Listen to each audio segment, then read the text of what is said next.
Мне хотелось рассказать про жыццё Суджинскага Иосифа Лукьяновича. Может быть, возникнет такие пытания, откуда я в этот час ведаю про эти подеи. Потому что, в принципе, бацькі мои были из усходней Беларуси.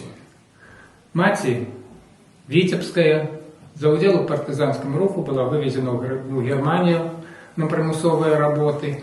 Это и выратовало ей жыццё, в книге памяти по Витебщине есть этот материал. Бацька был ближей Узденских, вёска Кухтичи, то есть недалеко, это приграничный регион. И поэтому уже ему, вот Свериного Кухтичи, ему больше бацькі рассказывали про те подеи, які адбываліся, як з заходней Беларуси переходили люди, хаваліся во ўсходнюю Беларусь.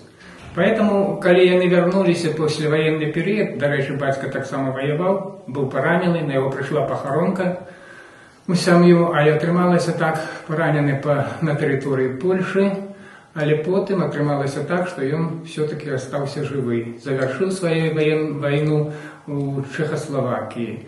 Вернувшись сюда, они атрымали работу у Старосежинской школе, и с того часу батька ніяк не мог спыніцца на тым, каб не заниматься вот этим патриотичным выхаваннем, напоминать детям про те подеи, якія былі, шукаць тых абаронцаў, якія вызваляли Столбцы и якія воевали у партизанских отрадах на территории Столбцовщины. У выніку этого был створаны краезнаўчы музей, и вот одним из экспонатов этого краезнаўчага музея является вот этот фотоздымок.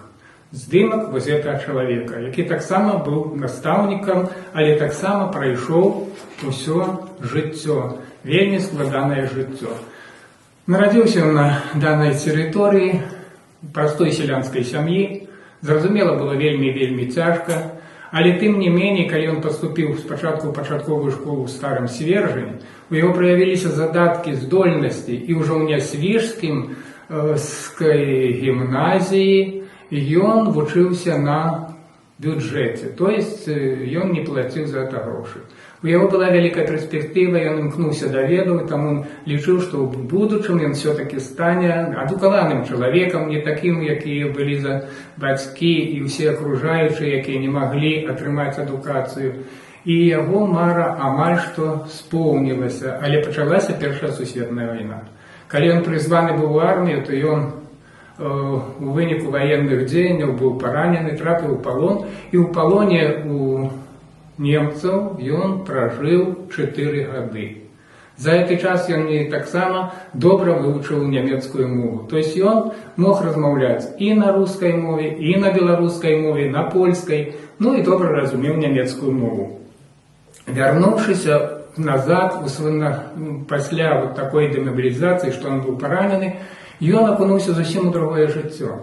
Яго мары не маглі споўніцца таму, што тут панавалі рэжымы польскага ўрада.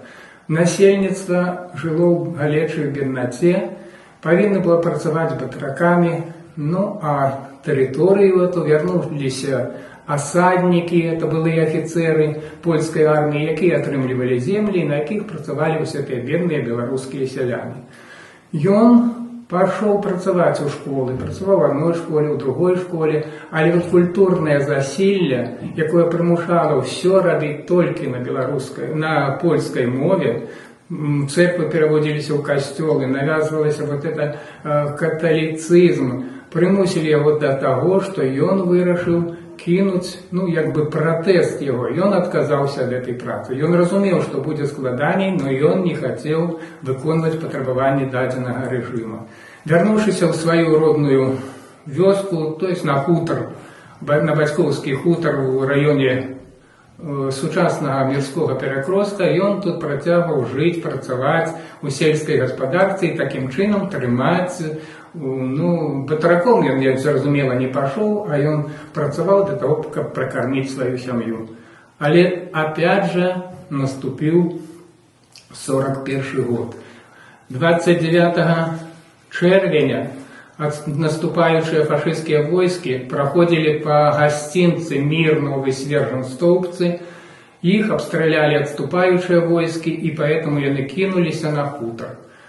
Гаспадар хутара Сульжынскі выйшаў на падворак, ён вырашыў, што ведаючы нямецкую мову ён зможа раз'ясніць, што яны тут не прычыны, яны не вінаваты, але яго ніхто не стаў слухаць, яго расстраляць з аўтамата, а ў пограб кінулі гранату, там, дзе знаходзіліся дзеці. Дзеці загінулі, адна з дачок засталася глухой.